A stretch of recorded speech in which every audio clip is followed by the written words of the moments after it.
I will record the lectures. And if I am informed of an issue, I can send you the link to the lecture.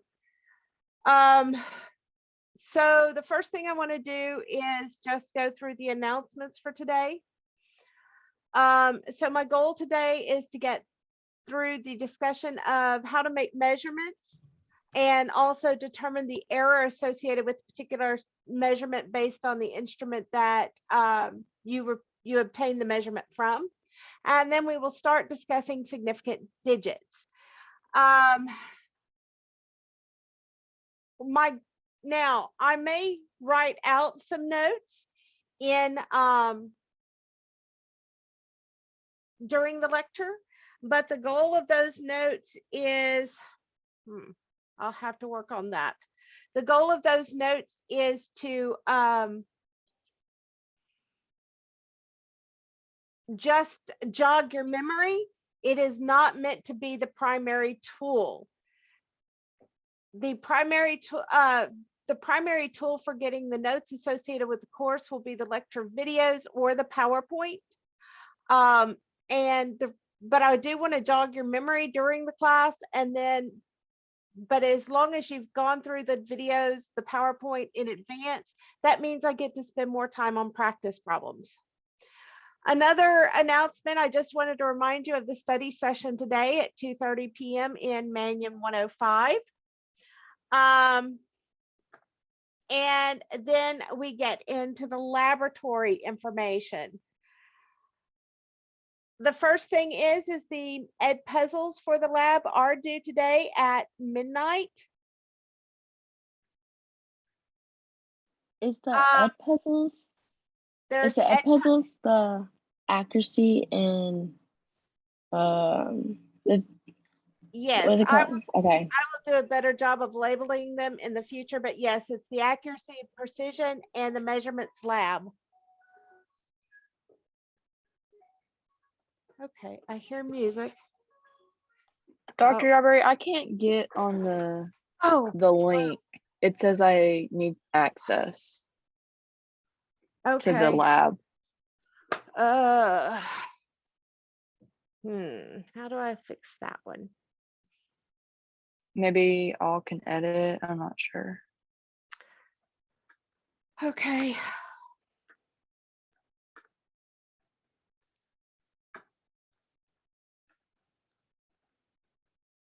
Let's see if I can't. I didn't understand that that was the issue you were mentioning in the chat earlier.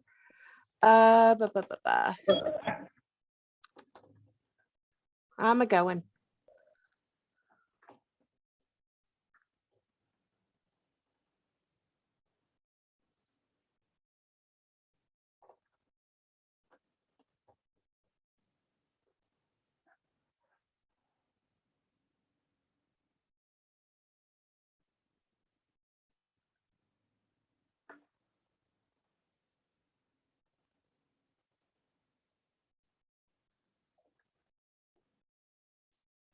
There we go. It should be fine.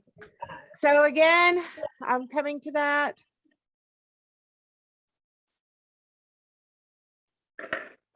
But now you should have access. Okay, so let me get back to the measurements lab that's coming up. So again, the measurement lab Ed puzzles are due tonight at 11:59 p.m. They were found in last week's folder under the laboratory folder. They're just a web link that is listed as accuracy and precision and measurements lab, if I recall correctly. Tomorrow, we will be meeting in person for lab in Mannion 202.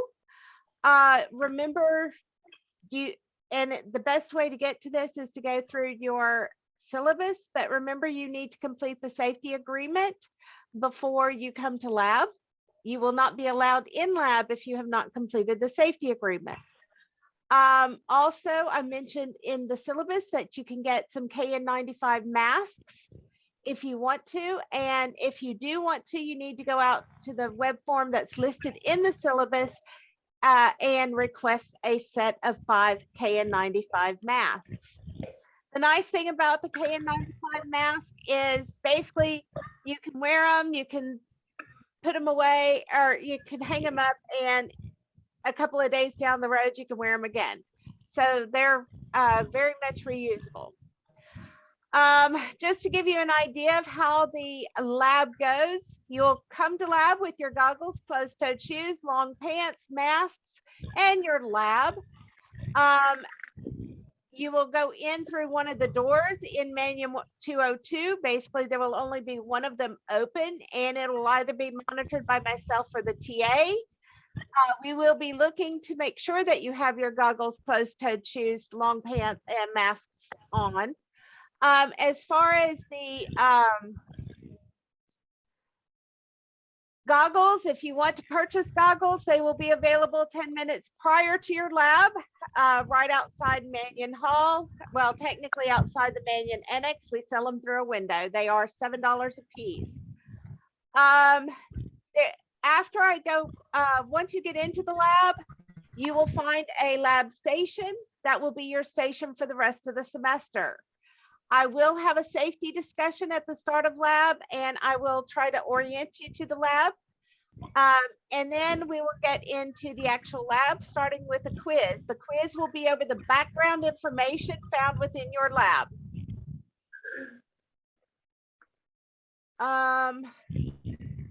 If your mic is on, can you mute it? I'm trying to see how I can, and it's not letting me in this particular form. So,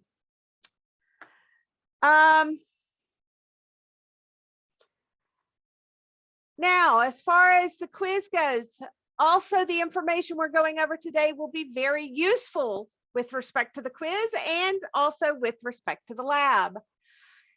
Then we will also, now the lab also contains some calculations that you will need to perform. Those calculations will be discussed specifically in Friday's class. Now I will say this, as of yesterday at technically at 2:30, we were told to change our lab format from everybody comes to lab to half the students come to lab and then the other half of the students come to lab. That being said, I need to be able to make sure that your lab can be completed in an hour and 10 minutes. So instead of the original lab that I have posted, I am going to have to post a slightly shortened version of the lab so that it can be completed in an hour and 10 minutes. Dr. Y, that link is not working. To sign up for the lab, or yeah, it's not working. It's still wanting me to request access. Ma'am, I was late because I tried to access the link through the announcement. What I did was I went through the syllabus link and I tried to access it, and I was able to get in. Well, that's a different link than the one that they're talking about. Let me make sure that they didn't change the link on me, because I've got it where anybody can sign up supposedly.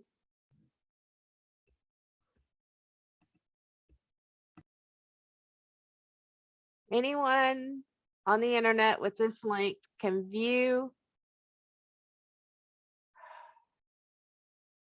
Aha. Let's try that.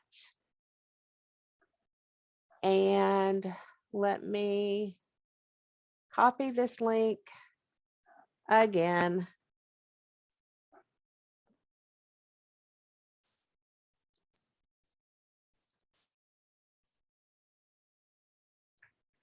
Do me a favor and check that link. See if it's going to be nice to you. Oh, I'm seeing people climb on. So that's a plus. Now, when you get into this, you're going to see that it is designed by lab. So if you were the 8 to 1040 lab, you're going to sign up in on the first page. If you were the 1050 to 130 lab, it'll be on the second page. You will notice also the times. Group A will start at 8 a.m. tomorrow morning, whereas Group B would start at 9:20. So make sure you're signing up for the time you want and the correct lab section. Yay, it's finally working. Okay.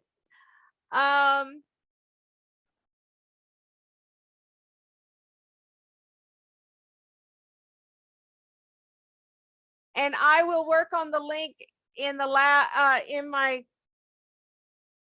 I tried the link in the Blackboard and it worked, but apparently I've got something going on. So I will try to get that fixed before our lecture on Friday. Okay, so back to where I was. We're going to, so basically I have to alter the lab. So please check back around 5 p.m. today for the slightly altered lab.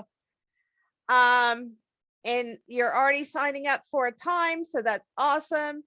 Now, as far as the labs, what this means is we will be meeting in person unless it's a lecture lab.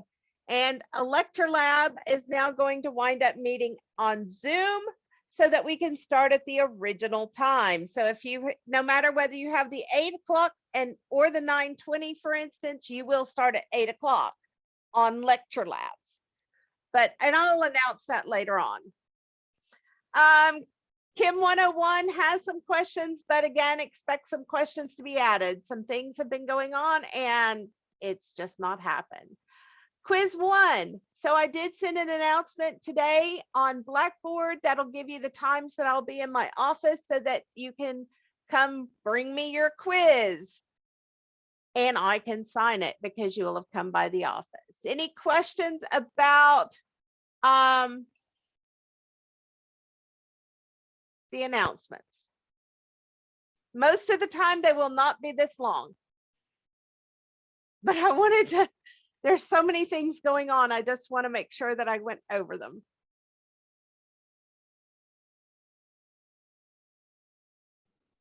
Ma'am, where do I sign up for the lab? Like the Okay, sheet? let me put that in the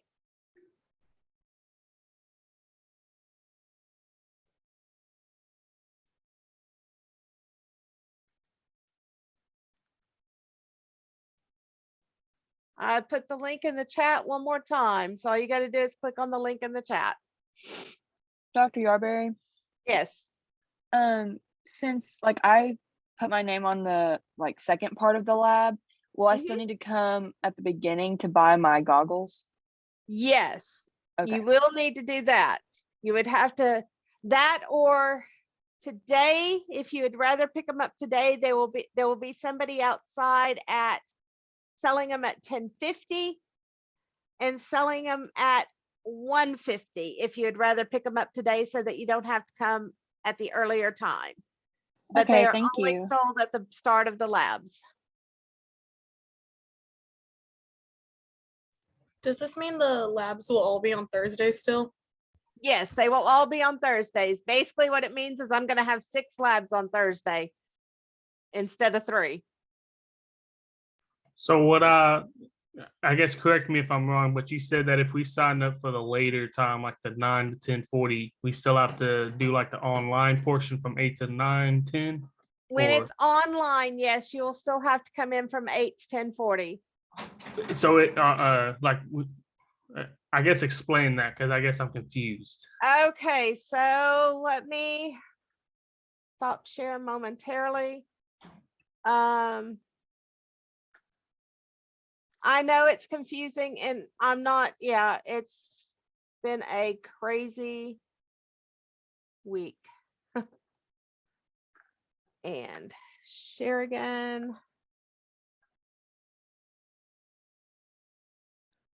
What I mean by that is, so when you go into the schedule, which by the way, I will be updating the schedule. When you go into the schedule, if it's an actual lab, you will meet at the times you just signed up for. However, if it says lab lecture, then you will come at the 8 o'clock time instead of the 9:20, or the 10:50 instead of the 12:10.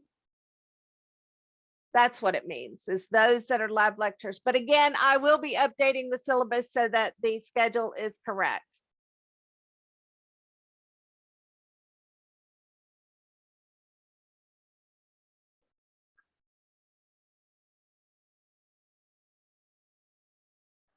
I'm trying to keep up with questions. So lab lecture is Zoom and then in-person lecture is in person. If it says that on the schedule. Is that correct, Dr. Yarbrough? Lab lecture is on Zoom. All the rest are in person. Yes. Thank you.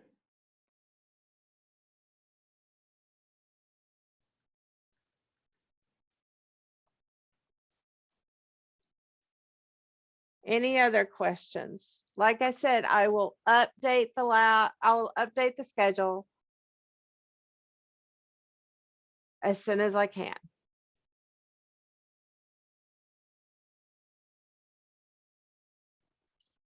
Lab lectures are like on the same time as the lab time, right? It depends upon what you signed up for. So the 8 o'clock one is a lab lecture or like in-person lab? If you sign, so what you just signed up for, those are for the in-person labs only. So if you signed up for 8 o'clock, you will be there from 8 to 9:10 for the in-person lab. Okay, all right. For the lab lecture, you'll be there from 8 to 10:40 on Zoom. I will make note of that in the Blackboard where I list what's going on. It will be very specific. It's just, I have not had the opportunity since things changed yesterday afternoon. Okay, so what if your lab lecture time then would be during another class, but the actual lab isn't? Your lab lecture time should not be during another class because you signed up for the lab itself. So in other words, you've got to make sure that you've got the lab time that you originally were scheduled for.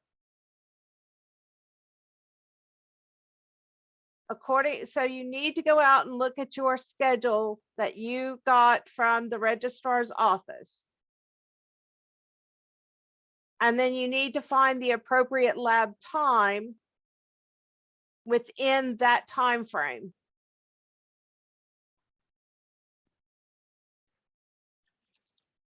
And therefore it should not conflict with any other class because you're signed up for you're just signed up for part of your lab instead of the entire thing.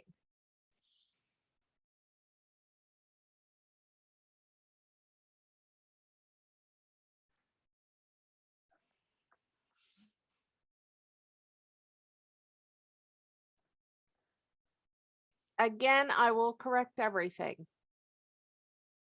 Hopefully this afternoon. That's my main goal.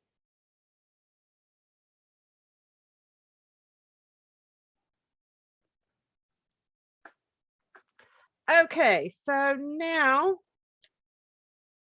unless I have other questions, which I have been trying to keep up with, we're getting started into the material.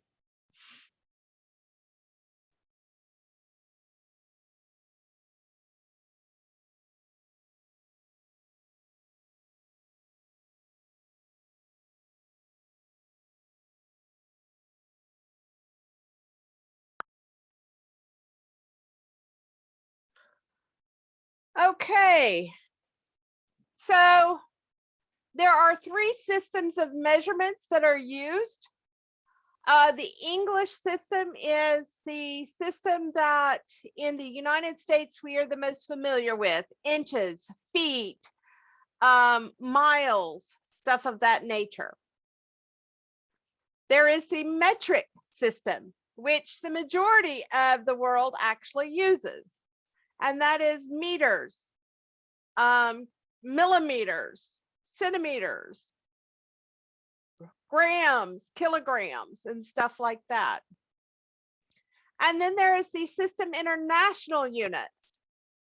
And the System International units, basically, these particular units were determined by, basically, it's a set of units that is set up so that it's always the same.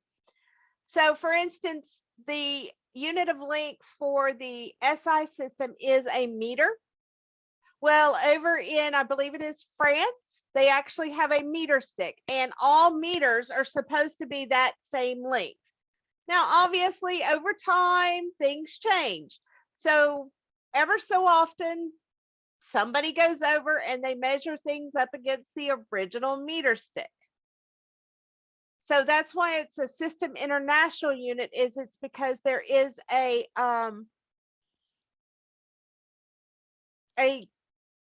instrument we can calibrate it to. Now, in chemistry, we typically are going to be focused on the metric system. Except for when we, no, we tend to focus on the metric system, period. You will see some English units, but it's going to be the metric system. Now, with respect to the metric system, when we're talking about something in the terms of meters, oftentimes when you're getting into things we do with chemistry, that's going to be too big or too small of a unit. So with the System International and the metric system, we do have prefix multipliers. These are basically prefixes that are related by powers of 10. And on the screen, you are going to see the prefixes that you have to know. You have to be able to pull these conversion factors and use these conversion factors at any time. It is not going to be provided. Whereas if you need to do some conversions using the English system, I will provide those conversion factors. But I will not provide conversion factors for the metric system.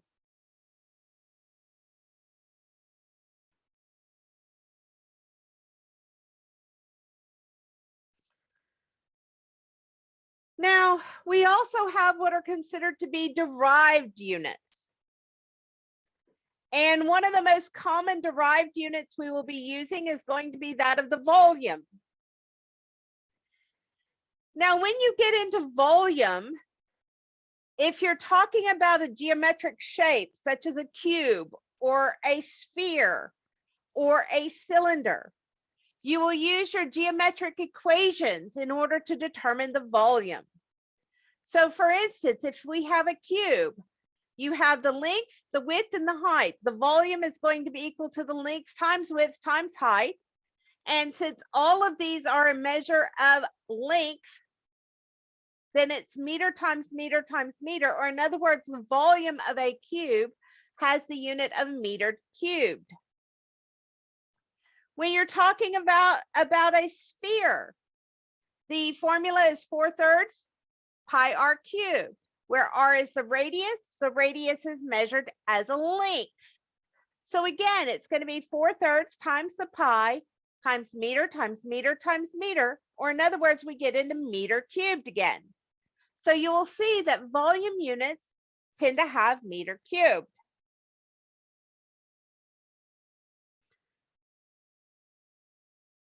Now, whoops, that doesn't need to be there. In lab tomorrow, no, in lab next week, excuse me, in lab next week, you are going to need to be able to use the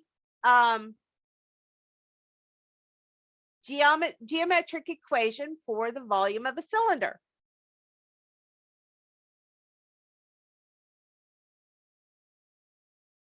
and potentially the geometric equation for the volume of a sphere.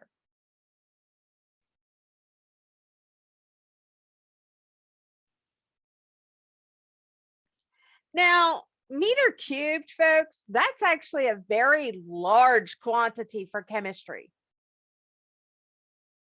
And meter cubed only works if you have something that is a regular shaped object. If you have anything that's irregular shaped or a liquid, which is very common with chemistry, then we cannot use the unit of meter cubed. So that's when we tend to use liters as our unit.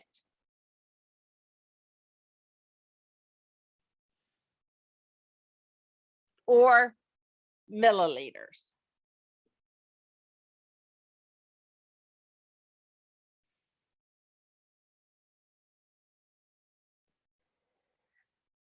So basically, all I've done up to this point is just do a quick introduction to measurements.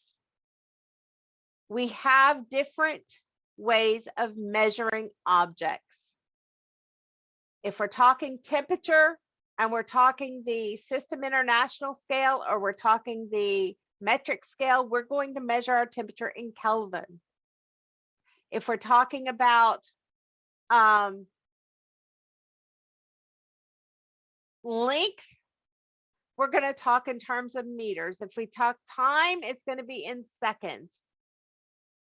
So all we're talking about is just different units that we may use. And again, in chemistry, it is frequent that the unit that is either the metric unit, the primary metric unit, or the primary SI unit are too big of values. So we tend to use the metric prefix system a lot. Any questions up to this point? And I got to find, there's my chat. Any questions up to this point?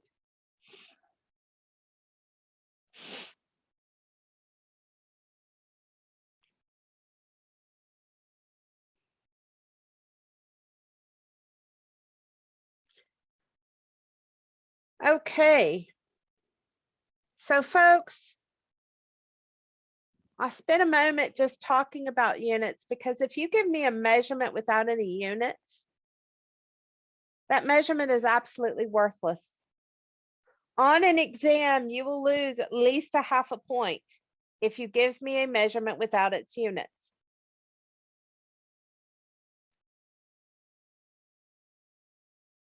Because measurements without units are absolutely worthless. Here is an example.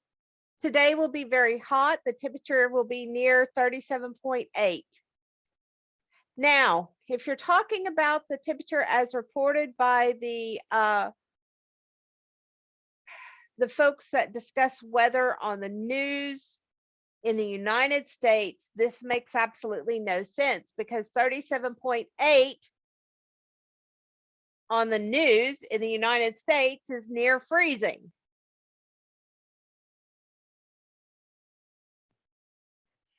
If this is Kelvin, it makes even less sense, because 37.8 Kelvin, now we're approaching the temperature at which all molecules stop moving. This only makes sense if we're talking in terms of degrees Celsius. So folks, a measurement without a unit is absolutely worthless. And therefore, yes, I do take off points if you leave off your units.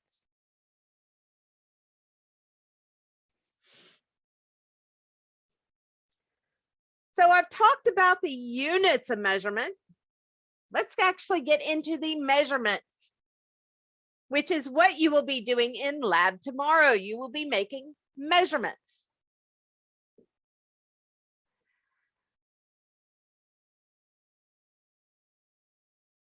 Measurements describe the quality of the glassware or the instrument that is being used.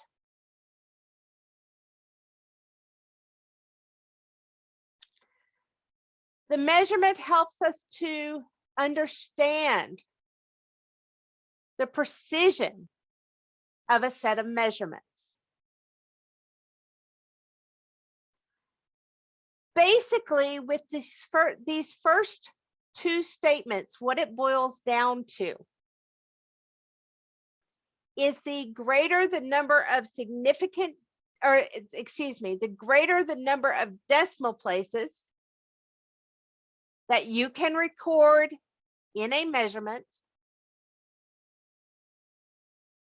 the higher the quality of glassware or instrument, the greater the number of decimal places that you can record, the greater your precision is going to be.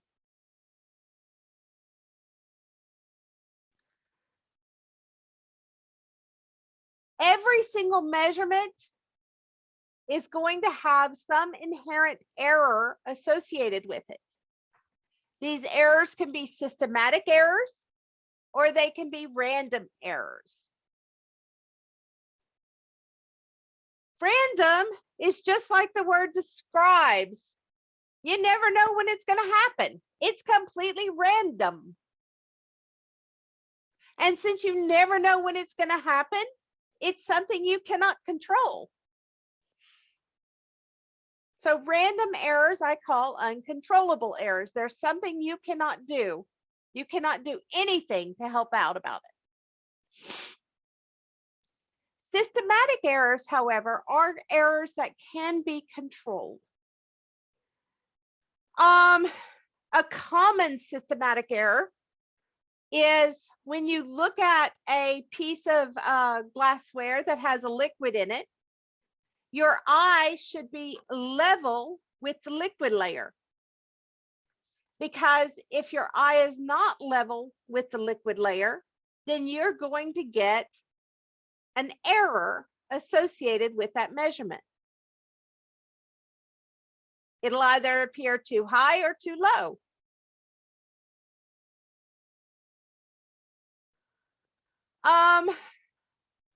Another error that's common is, for instance, when we're dealing with balances. Balances can be calibrated. So that's an error that can be controlled. However, if, for instance, if you go up to the lab today and you were to make a measurement on one balance and then take your item and measure it on a different balance, you're going to find that the item has a different mass. That is also a controllable error because you could focus your time and always put your item on the same balance. That way, whether the balance has been calibrated or not, the error is always the same. There are other things that can be done as well. And we'll talk about that a little bit more in lab. So reading an electronic device. There are two different types of devices. Electronic devices, meaning that you get an electronic readout of the measurement. And then there are going to be analog devices where you have to determine the measurement yourself. When you're talking about an electronic device, your measurement should include all digits you can read definitively on the device, plus one digit. That one digit is considered to be, or excuse me, on an electronic device, you just read what's listed. Now, the error for an electronic device is just going to be a 1 in the last digit of the measurement. And I'll show you an example here in a minute. Now, when you read an analog device, it's a lot more challenging. When you read an analog device, you should read all digits you can read for certain plus one digit that you estimate. And then to figure out the error, if it is not already listed on the instrument, To figure out the error, you will calculate it as 1/2 the division of the markings. Again, we're fixing to get into this and I'm going to show you this. So it's not just going to be me describing it. So let's get into that.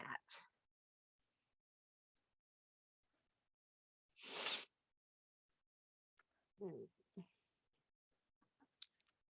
just go this way.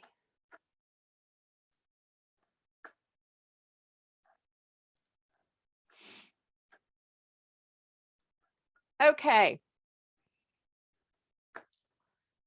I'll try to blow these up as much as I can as we go, but I'm somewhat limited. Okay, the first thing is we're going to look at how this device is set up. This is going to be an analog because we don't have a digital readout. What I see is I see a, just to make it easy, I see 200, I see 300, and there is a division of 50 in between. So in other words, I could read the 250 as well. Now, when looking at the measurement on a liquid, you would like to be at the bottom of the meniscus. So this one looks to be at, so our measurement is going to be 450 milliliters. Now, to figure out the error, our plus minus, what you're going to do is you're going to take the division. This is 50 is the division here. And we're going to divide it by 2. So that's going to be 25. So this is going to be plus or minus 25.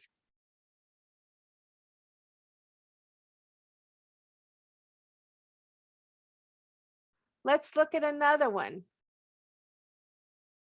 So this is, and to finish it out, we would record it as milliliters. Now your milliliters could go there, or it's okay to put your milliliters here. Either one is correct.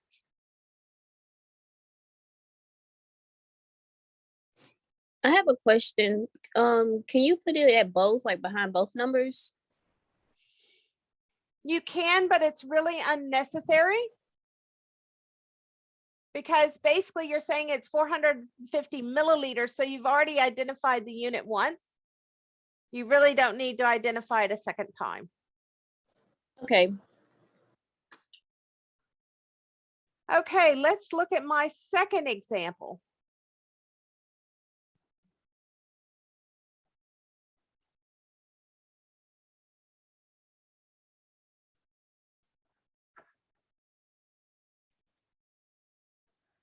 Okay, so now then, let's see if we can figure out what the unit is.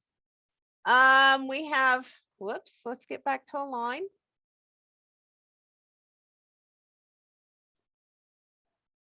Let's see, we have 360. We have 240. Whoops. And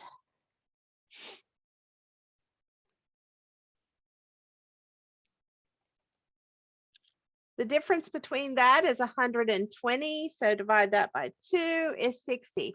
So this would be the 300 mark.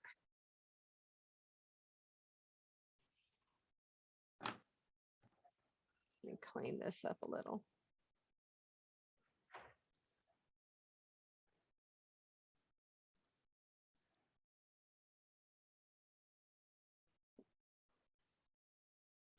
So what I see here is that the volume is somewhere between 120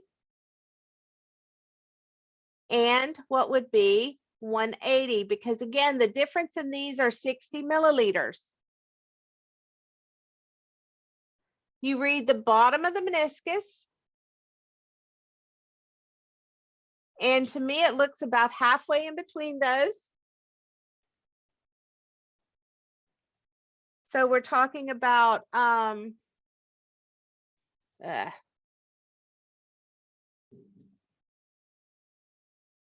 so we're talking about 150 milliliters. Now we need to figure out the error. To get the error, you take the number, the difference in the increments here, take the difference in the increments, and that is 60. Divide that by 2. So that is going to be 30. So it would be plus or minus 30 milliliters.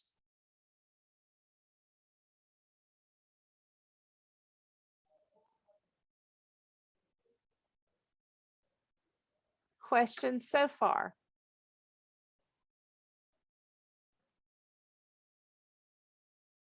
This is the way you approach every single one of these analog measurements.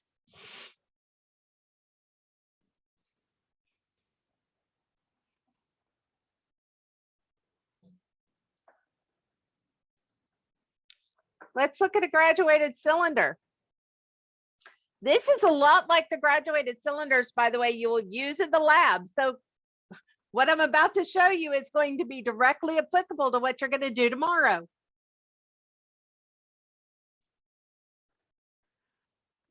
Okay, so let's first start out by figuring out what our units are. Let's see, this is 9. This is 10. And you will notice that there are 4 increments in between. So this is 9.2, 9.4, 9.6, 9.8. Now, I'm going to go and find the bottom of my meniscus, which is right here.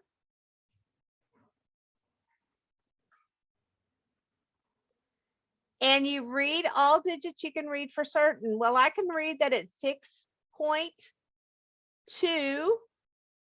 Now I need an estimated digit. Since this is on the line, I would say it was 6.20. If it had have not been on the line, I would have estimated a different digit in the last place.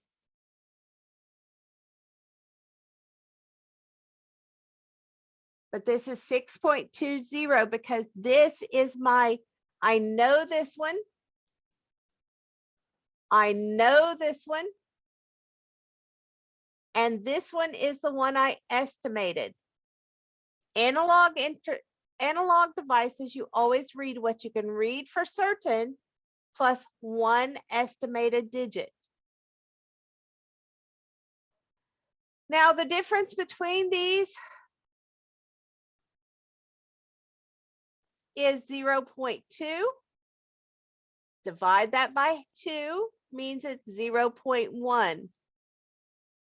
So we would have 6.20 milliliters plus or minus 0.1 milliliter.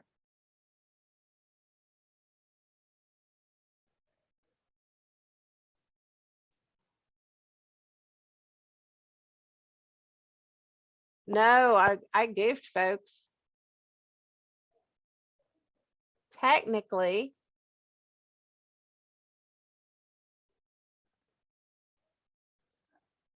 this was my estimated digit. I knew something was off. That's the estimated digit. Does anybody know why that's the estimated digit?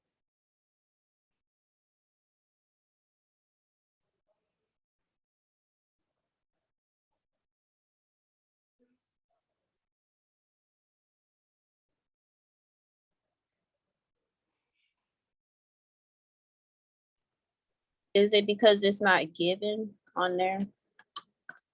Not quite, but you're getting closer. Just because of errors like controllable errors and you can't know for sure if that's where it's actually stopping? Well, that's one piece of it. But here's the reason. And that is, I cannot read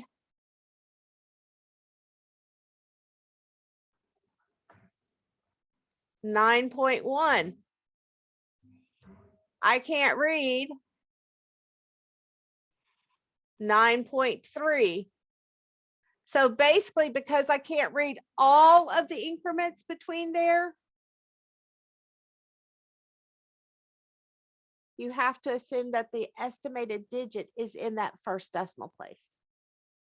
You would have to be able to get all 10 increments in order for that estimated digit not to be in the first decimal place.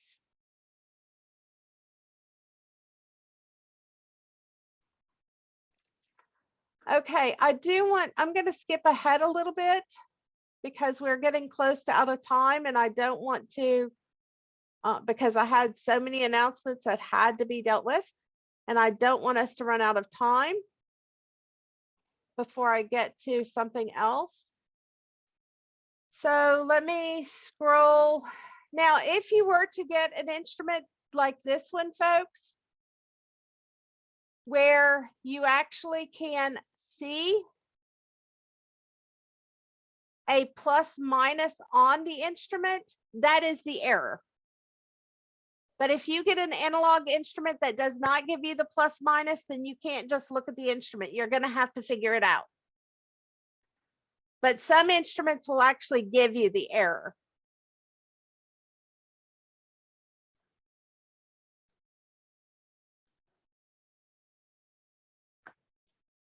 Let's look at this. This is a digital. With digital, you read exactly what it says. So it is 21.164 grams. Well, actually, that one's in ounces, according to the diagram. That's what that OZ is. Now, because it is digital, to get the error, it is going to be a 1 in the last decimal place. Unless it tells you otherwise.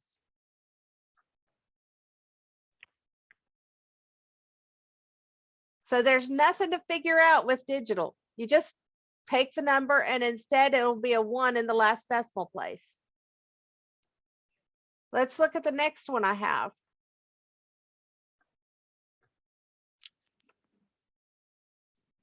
This one will be 2.48 and it is grams because we've got the G.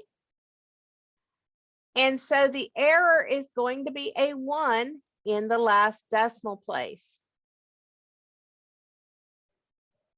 Questions?